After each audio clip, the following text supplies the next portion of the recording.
PeoriaLife.com. Today we have a very distinguished guest, Reverend Tyson Parks III.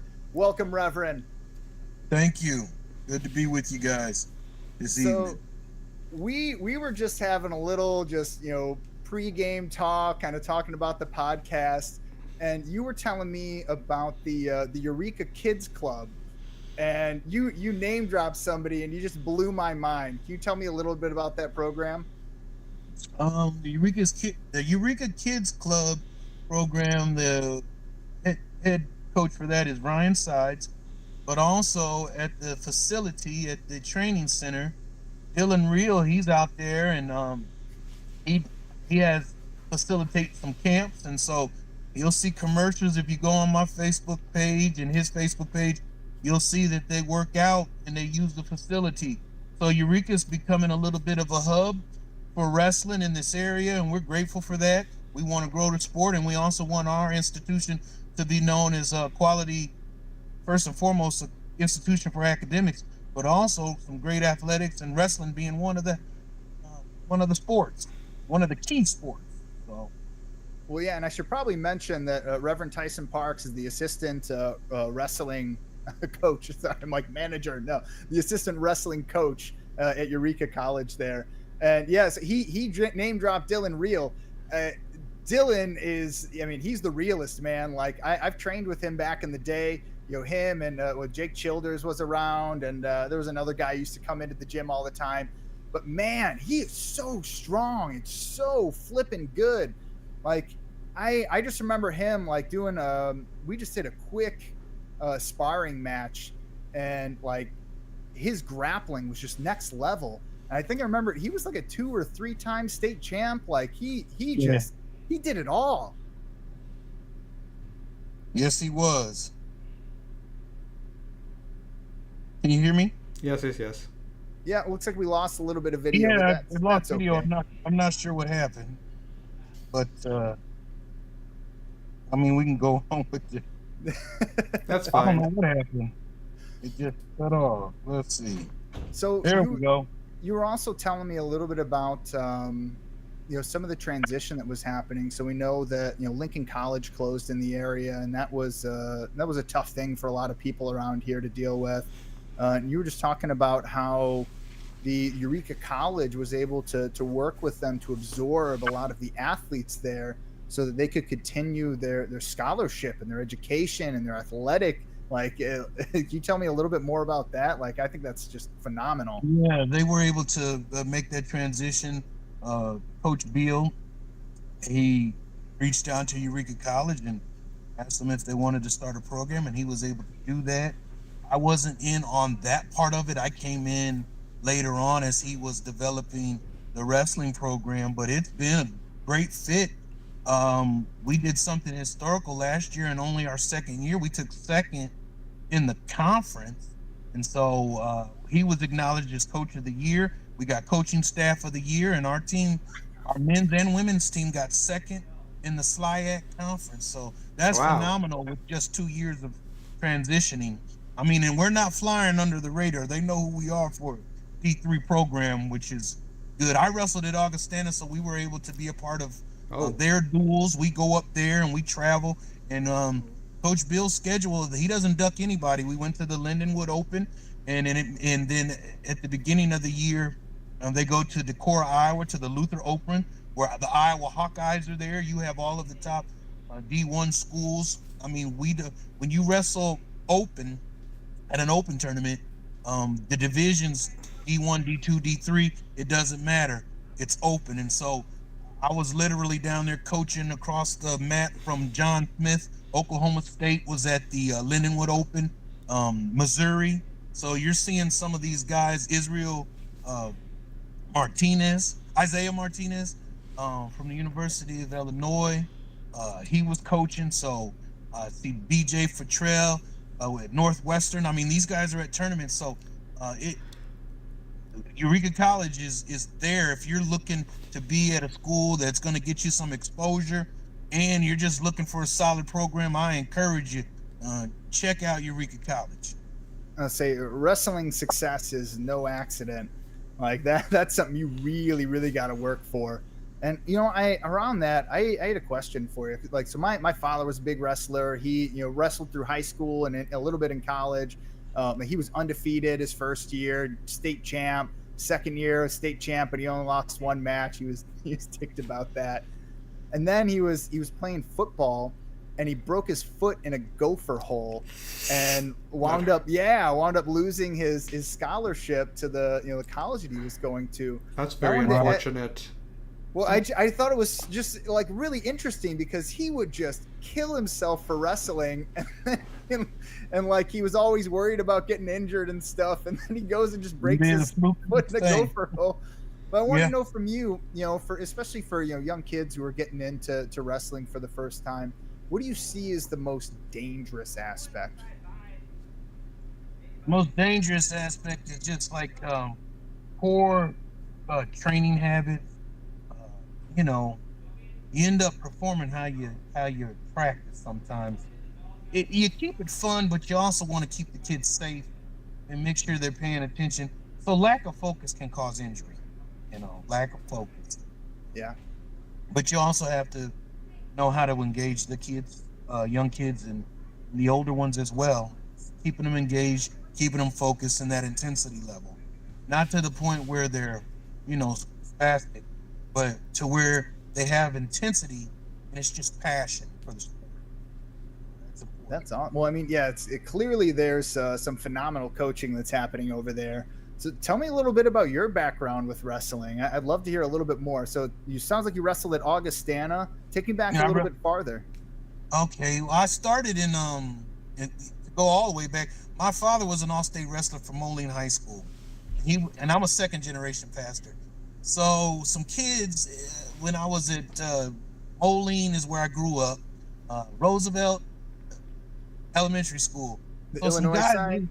Yeah, Roosevelt Elementary in the Illinois side in the Quad Cities. So some kids, some of my little classmates, they were coming to school, 3rd, 4th grade. Soccer was big in Moline. So I was actually going to try to play soccer. But then these guys, my little classmates, they come to school with their little wrestling medals from an open tournament. And I thought that was like the coolest thing. They had their little gold medals and they would wear them on their little sweaters and shirts. And then I was going through some of my dad's stuff in the basement. His stuff was all tucked away. I ran into his Letterman jacket from when he was at Moline High School, and he was all-state wrestler, and it had the state of Illinois, and he had his regional championship, sectional championship medals on there. And I wore that thing to school so proud. And they weren't my medals, they were my dad's. But, man, I could stick my chest out, and them guys like, hey, you weren't at the tournament. And I was like, I know, this is my dad's shirt. And all of the teachers were complimenting me. Oh, that is so cool. You got your dad's Letterman jacket, and this is just so awesome. Man, everybody was coming up to me. I was like a little star, and I hadn't even stepped foot on the mat. But then when those guys were bringing their medals, that just triggered something in me like, man, I want my own. And so I asked my dad to sign us up for wrestling. Well, we lived across the street from Calvin Coolidge, and that's where they had the Moline Parkboard wrestling program. So I went in over there, and my dad signed us up. Man, I come to find out, so my dad knew all the coaches. He went around and shook everybody's hand. He took us over there. I knew he was good, but I didn't know he was that good. And so we were like, oh, this is Tyson Parks' kids. So my father got us involved in wrestling. And then I was in 5th grade. And then I wrestled for 2 years. First year was brutal. I was like 4-2. My very first match, I didn't even have wrestling shoes. I got out there and the kid just beat me down real bad. And I said, I'm not gonna let that happen again. Second year, I was like in 6th grade. I did really well. 7th grade, I went to Moline Wilson, wrestled IKWF, got 4th in sectional, broke my heart, and I just kept pushing myself. 8th grade, we moved to Jacksonville with my father being a pastor, so they didn't have IKWF, which is the Illinois Kids Wrestling Federation. They didn't have that in Jacksonville, but they had the IESA. So I got down there, and I was 28-0, state IESA state champion, and you can check the archives. I'm in there, and wrestled at Jacksonville High School, was the winningest freshman at that time, 1990, I was the winningest freshman in school history. My coach down there was the legendary Hall of Fame coach, Tom Carmody. He's in the IHSA record books and Hall of Fame coach. And so then my sophomore year, we moved to Galesburg, Illinois, and I just continued, was a sophomore state qualifier, got sixth my junior year, and my senior year I was ranked second, and I ended up losing in the quarterfinals, and that just broke my heart. Wrestled at Lincoln College after high school, then transferred to Augustana, and I was a conference champion at Augustana, and our team was a conference champion, so I was an individual and team conference champ, and it was just awesome, and a national qualifier for Augustana my sophomore year of college. And so, you know, I thank God for the experience and the opportunity to what wrestling has afforded me, and you know, that's where I'm at. And so that carries over. I knew a lot of prominent coaches that are coaching now because I wrestled with them back in the 90s. When I was at Lincoln, Matt Hughes was on our team, and Mark Fiore, he was on our team. He was Matt Hughes' longtime trainer. So in the wrestling world, some of the guys that are trainers now, I wrestled and saw those guys, met Randy Couture, knew Bam Postelnik, the head coach at Moline, Todd Rosenthal. He used to teach us Greco. So, you know, it's a small world in the wrestling community. Matt Lackey, who was a national champion for Illinois, he's from Moline. I know that name. Yeah, he's the national champion for Illinois. He's from Moline. He's quite a bit younger than I, but the year that Moline won state, they worked out and practiced at Augustana College. So my coach, Kevin Pueblo, who's a Hall of Fame head coach, and Todd Rosenthal were good friends, and they trained over at the college. So, you know, it's all interconnected, and I see some of that symmetry also with Eureka College and the surrounding community with the wrestlers. So it just gives me a good feeling and a good vibe of where we want to be and the direction we're headed, because it's all inclusive and everybody's wanting the better for the sport. What do you want to see for the program? Hey, we got our eyes set on winning conference next year. So what's it going to take? I mean, is it going to be, do you need more recruits, more people? Like, what does the program need to take off? Yeah. Whatever we can do to promote that institution and our team. That's why I'm doing this interview, and just want people to know EC Wrestling. We got a little motto: EC baby all the way. That's what we say. We just want to grow the sport. Our women's team is phenomenal. We got we have a Fargo All-American, a 4-time Alaskan state champion. We've got recruits from Alaska. We've got some very tough local homegrown kids too from Pekin that are wrestling some young ladies that are tough. What about so we want to get all that local talent. What about like me? If I wanted to go in there and I want to learn some wrestling, I need to get my whizzer under control. I need to learn my underhooks and my, you know, all my takedowns. How do I sign up? You to sign up for that as an adult, you would have to definitely reach out to Coach Eric Beal and see if you can get some one-on-one training. I'm sure he will do that. He's the head coach. But you know, for people who want to learn the sport, go contact Ryan Sides with that kids program, and you want to get those kids involved at an early age. And I would say that would be the way to go if you're looking at intermediate level and high school level. We did have camps, and Coach Bill has camps for high school age kids all the way to the college age students as well. So whatever we can do, you know, we can work something out. He allows me to be the spokesperson for him on this. So he is the head coach, and I always want to give due respect to the head coach, but you can always contact me too. Well, it's cool that it gave you kind of the long leash to kind of do what you want with that. You know, that's awesome. A lot of head coaches just kind of keep that stuff tight and close to themselves. But he clearly picked the right person. Yeah, I communicated with him, and he knew I was going to do this interview. So we're just trying to promote our wrestling program. But you know, D3 is a lot different than Division I. Our student athletes are not on scholarship. That's interesting. Academic. Yeah. Well, a lot of people didn't know that, but no, NAIA they have scholarships. They have academic scholarships, but not athletic scholarships. Let me clarify. Well, I'm curious. What do you think that, like, say a program like this get it into the heart of Peoria? What kind of impact do you think something like that would have on the kids in that area? I think it could have a huge impact because then the kids see, and we got some local kids that are out there wrestling. We have kids from Richwoods, and we had some students from Central and Manual. So I think once the sport grows and they see that a small institution like Eureka College is getting some notoriety because we don't dodge or duck anybody, and we're out there competing with at the highest level, I think that'll draw kids where they don't have to feel they need to go away to school. They got something right here, and this can be a hub. Look at the Washington program. Look at Tremont. We can do this right here. We got homegrown kids that can make a real impact. Yeah. So what do you think the first thing they should do is? I'm interested in wrestling. I'm a young kid. I want to get into it. Or maybe, like, I don't know anything about wrestling and I want to learn a little bit more. Like, where should I go to get my introduction? Should I, like, just show up at a match and start watching showing up stuff? at a meet. Yeah, showing up at a meet is really good. Or talking to people who are involved in the scares me. sport. Nerve-wracking. I can't do that. What's I'm that? just kidding. I said it's nerve-wracking. I can't do that. Yeah. No, I was just kidding. But yeah. So you said showing up to a meet would be like, yeah, that would be a great way to do it. Yeah. Oh, yeah. Definitely. And that's what we want to be able to do is promote the sport. Go to a high school meet. And it also takes mentors. It takes people who are involved. If you see a kid's got some unchanneled energy, get them involved in athletics.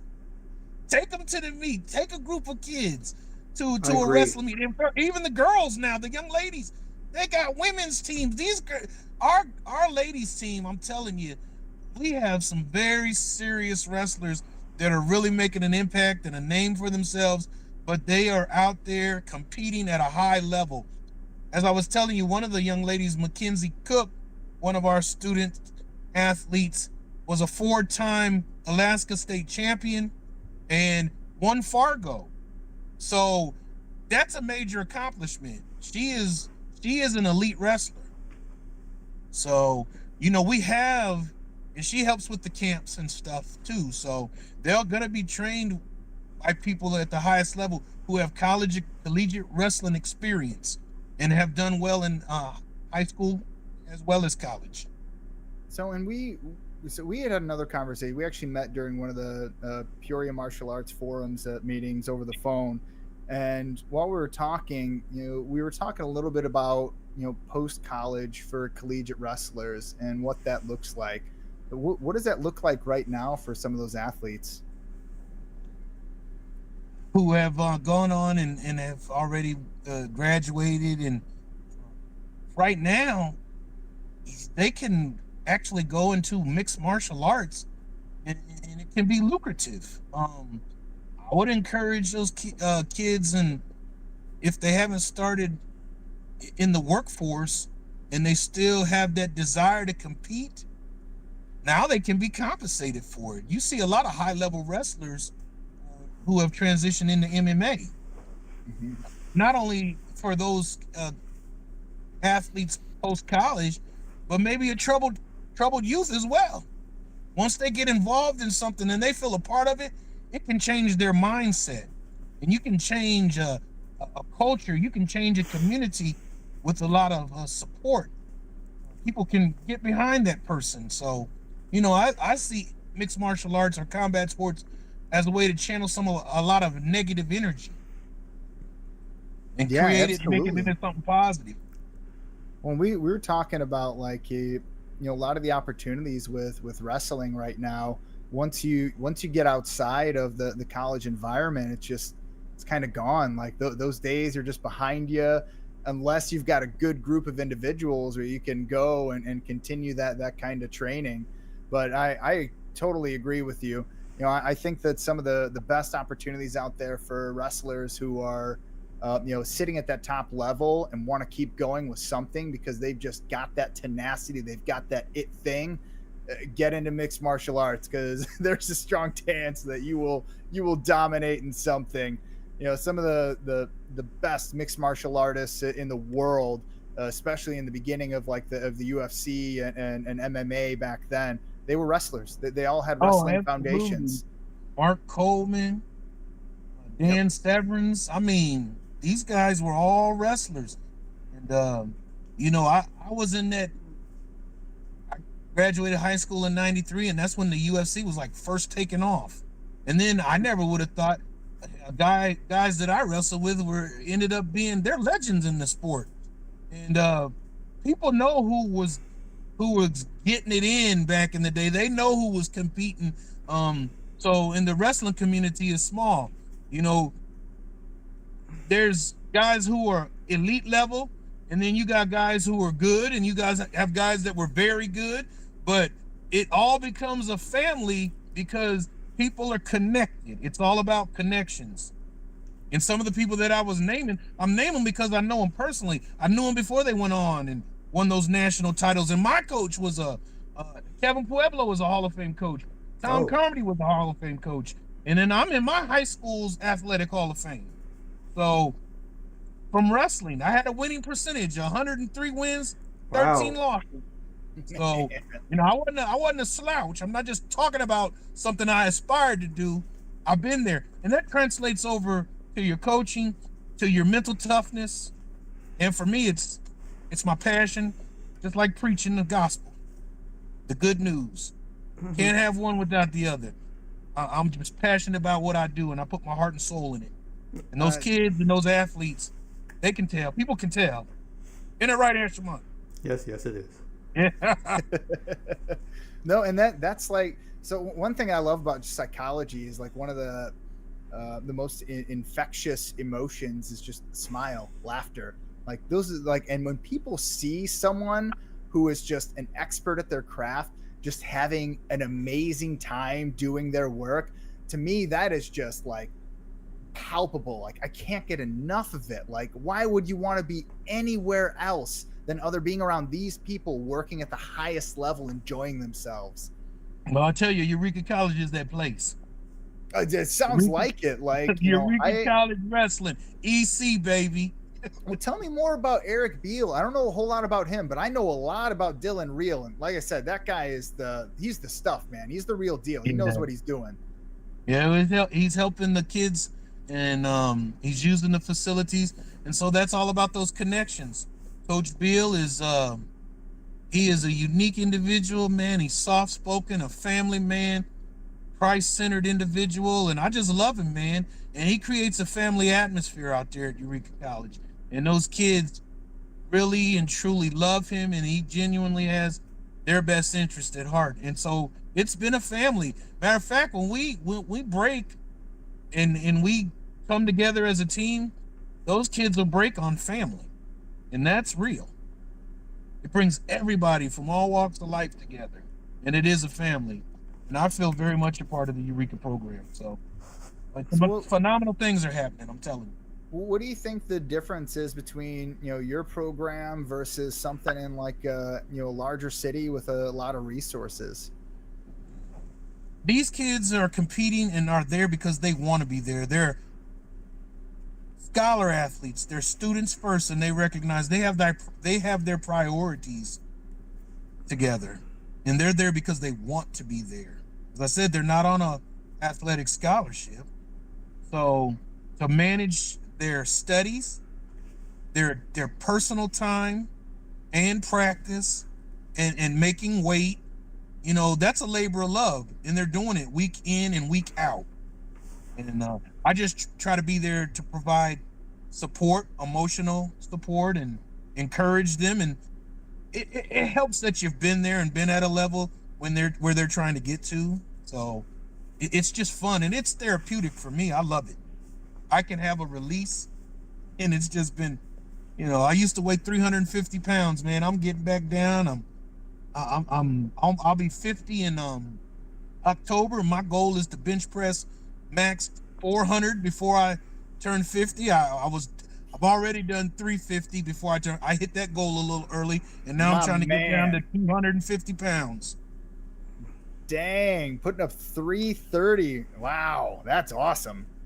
Yeah, well, 355 yesterday.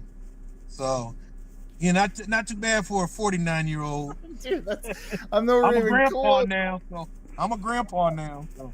I'll say I was well when you said you're going into the gym and you're just like you're able to really go and get things going. I was just imagining you just tossing people around on the mat, just using that strength, just throwing them into the wall. I'm no slouch. Hey, can I ask you something? Yeah. For let's say you've got somebody who's been wrestling for 6 months. Maybe you've been wrestling for 6 months. When you're just trying to find that groove, what was your favorite move or routine to practice when you were kind of first starting out in those first 6 months? In that first 6 months, when I first started, it was a double leg takedown and a single leg takedown. I had to try to differentiate between the two. So if your head's on the inside on a single leg, you have to learn a post. If your head is on the outside on a single leg, you're going to get in trouble. You have to learn how to switch over to a double. So the differentiating between those two, knowing when to transition to a double leg and a single leg, I find that, if you're first starting off, that's where most people have a lot of trouble. Because if you're shooting with your head outside, that needs to be a double leg, not a single leg. So teaching people the fundamentals, it's a feeling out process. It's instinctive. You got to know when to make that transition. And so I had to learn that 6 months, year, but that I find that being head inside, head outside, it's head position, collar ties, or when you're tying up, you just got to create motion in space and angles. That's what I would say for a beginner. Your first thing they teach you is a stance. That's the basic. Don't cross your legs. That was for all my my John Jones people out there that want to try to learn how to wrestle on YouTube. Get your start. Single leg, double leg takedowns. Get on YouTube, go, and then when you're ready, call Tyson. What about now? What's your favorite move right now for you to perform? Oh, when I'm pushing the guys, I qualified for nationals in my sophomore year at 158 pounds. I weigh 300 now. But my frame, I still have middleweight moves, lightweight moves. So I'm a leg rider, and I'm I have unique technique, being that big, being able to ride legs. And so I'm really good on the top position.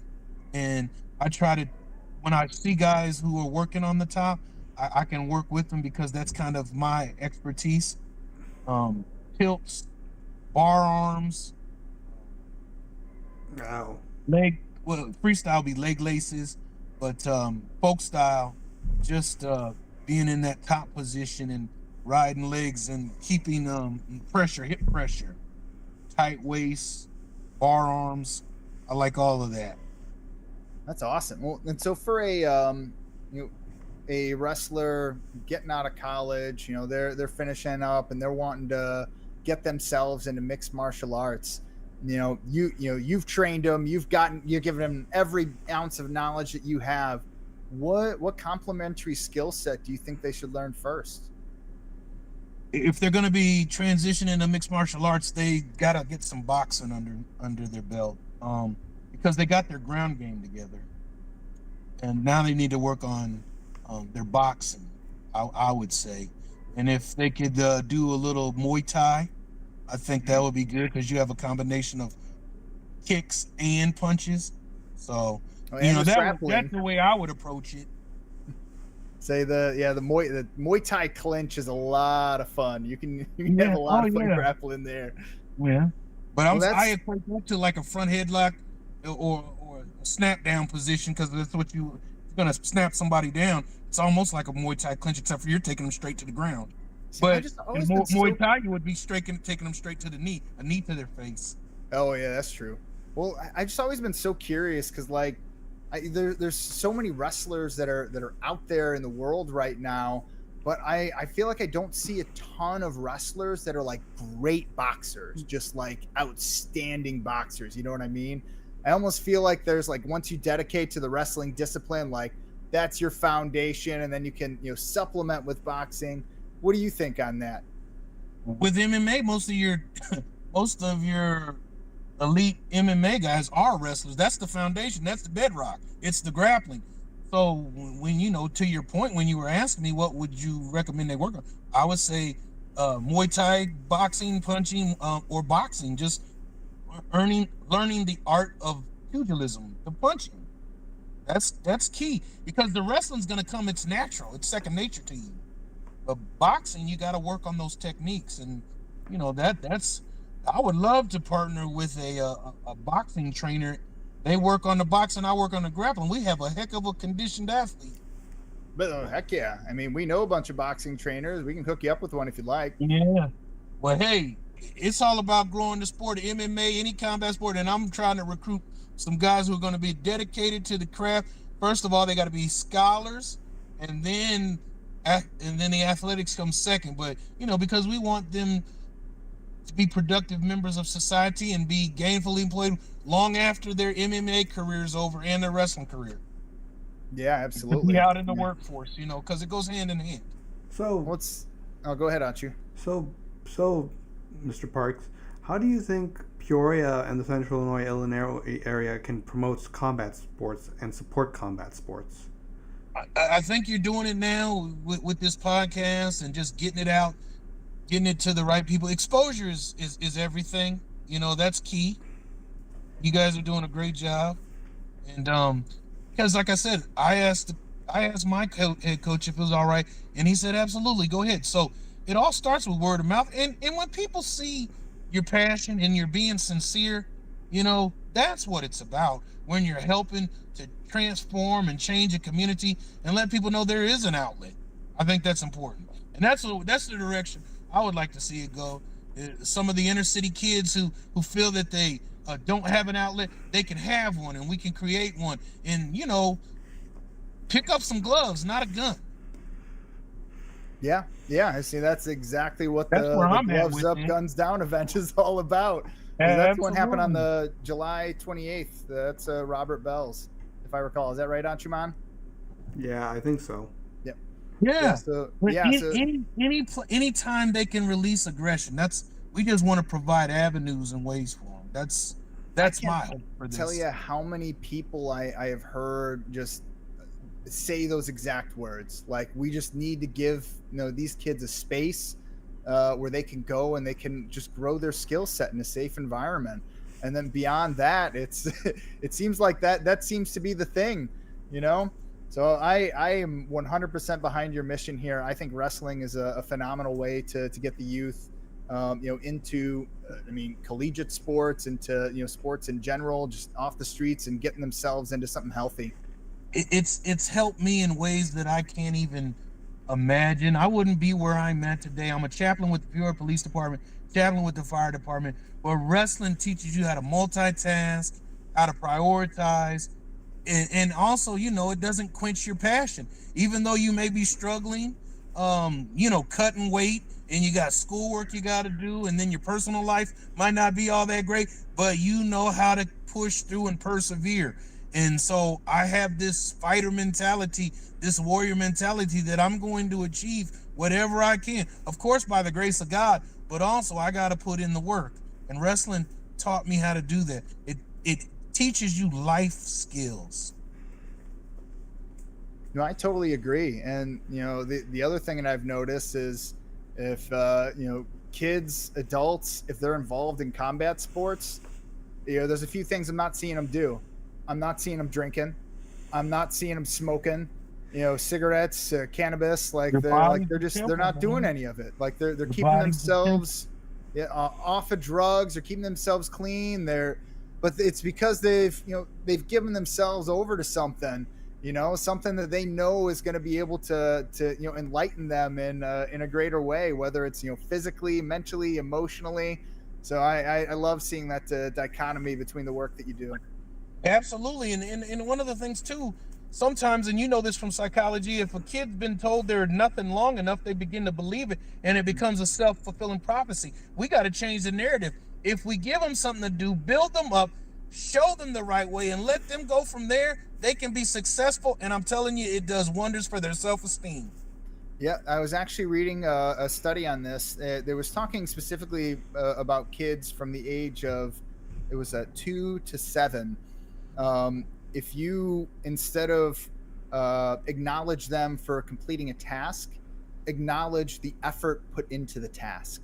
Because then, if they complete a task and say fail, their self-esteem won't drop because the effort is the reward. It's the fascinating play on just words that you can use with people around you that will change, how environmental impacts, or how the environment impacts them throughout their life. Yes, yes. And with my work as a chaplain, I see that a lot too. I don't go in there trying to superimpose my convictions, but people, you just try to meet them where they're at with care and compassion. I think that's important, and edifying to build them up. That's what I endeavor to do, and being a coach, that helps me to be able to just reach a broad array of people and a chaplain. So there is that interesting dichotomy as well. It's always a twofold approach for me. Well, I'm just I as was much. Go ahead. I'm sorry. well, I was curious about your time with the Peoria Police Department and the fire department as a chaplain. Like, what does that work entail? Well, we go out on critical incidents. Say if there's well, I went out on the calls. I do ride-alongs with the police, and I do ride-alongs with the fire department as well. Talk to the officers, talk to the firemen on a personal level, and just try to have spiritual and emotional support. Uh, Let them know we're there for them, and also the community. And sometimes, if there's a critical incident, they'll call us out. We'll go out if there's a shooting or an untimely death. They may ask us to go out and for aftercare with victims and survivors. So we've been able to do that. That's a brave thing to do. Yeah, that's incredible. Do you feel It like you is. have I'm all humble. the resources that you need to do that at the level that's Yeah. needed for the community? We're there to provide spiritual and emotional support. So it's a form of pastoral care. I am a pastor too, so we do that. Now, of course, we refer on if we have to, if we need to, if it's out of our scope. And we do continuing ed, so um, continuing education units, and um, so I don't go, outside of my scope. We have to refer on when it's something like that. But as far as spiritual and emotional support, we can provide that because Uh, everybody, pastors can be a chaplain, but every chaplain can't be a pastor. yeah, and If I that had a makes sense. question about that. So in your, you know, sorry, in your title of your LinkedIn, it has you Reverend Tyson Parks III. What's the difference between a pastor and a reverend? Good question. Reverend is ordained clergy, and so I am an itinerant deacon with the African Methodist Episcopal Church. So once I've had my ordination, once I met my educational requirements, which is a bachelor, the minimum is a bachelor. I have a Master of Arts in Applied Theology, and I'm a certified chaplain with the American Chaplains Association. So a reverend is ordained clergy. So most pastors are reverend, but you can pastor without being ordained. You can be licensed, Oh. and you can pastor as a supply. I am a full-time pastor. I pastor Bethel United Methodist Church. Wait, pastors are licensed? Supply pastors are licensed, but I had to get licensed prior to my ordination. Okay. Fascinating. So I didn't know anything about that, and it's always been entails an something in the back of my educational head. process. Yeah, oh yeah. That's very Most cool. mainline denominations, you have to meet a certain level. You have to meet educational requirements, and then you have to do. We do CEUs. I do continuing ed, just like as a chaplain and as a pastor. Hey, are you going to be able to come out to the boxing shows on Friday or Sunday? I won't because I got a lot going on with the church, but I was sending you some stuff of what I got going on too. So hopefully you're getting it. But I won't be able to make that this time, but I plan on being at some of the stuff in the future. It's summertime, and I'm doing a lot of workshops, and so once that dies down a little bit, I'll try to make some of those events, and I'm hoping to, because I want to promote the college as well. Well, yeah, I was. If you were going to be there, I wanted to introduce you to everyone, because I'm pretty sure they're all going to be there for these two events. The 26th is happening at 6:30, Anshuman? Yeah. Yeah, that one's happening at 6:30. They got several bouts happening, amateur bouts, and then they've got the Sunday events happening at noon, from noon to 5. Both of them are, I think, the first one's at $22, second one's $20 at the door. Like, it's going to be awesome. I'm hoping that we get a few thousand people show up to this event and just blow the roof off. That'll be great. Awesome. Well, hey, Reverend Tyson Parks, everybody, thank you so much for being here. Assistant coach at Eureka College. You're working with the wrestling program there, along with the Regional Training Center at Eureka College, and then the Eureka Kids Club for wrestling. If you have any questions, please leave them in the comments. We'll be happy to answer any of those. Or if anybody would like to get in touch with Reverend Tyson Parks, reach out. We'll be happy to connect you all. Yeah, and I'll connect you to Coach Beal, and man, let's grow this thing. Yeah, ask Coach Beal if he wants to be on the cast, and I'd love to have Dylan on here too. Will. Yeah, definitely. I'll make sure that I'll let him know. Well, hey, thank you so much for your time, and I hope you have a wonderful night. I look forward to seeing you around town. All right, listen, you guys take care. It looked like I lost you again. Hope you guys take care. Have a good one, and send me the link to this. I want to check it out. I'll make sure he sees it. Thank you. Will do. Thanks for being here, Rev. Hey, thank you for having me. You guys have a great day.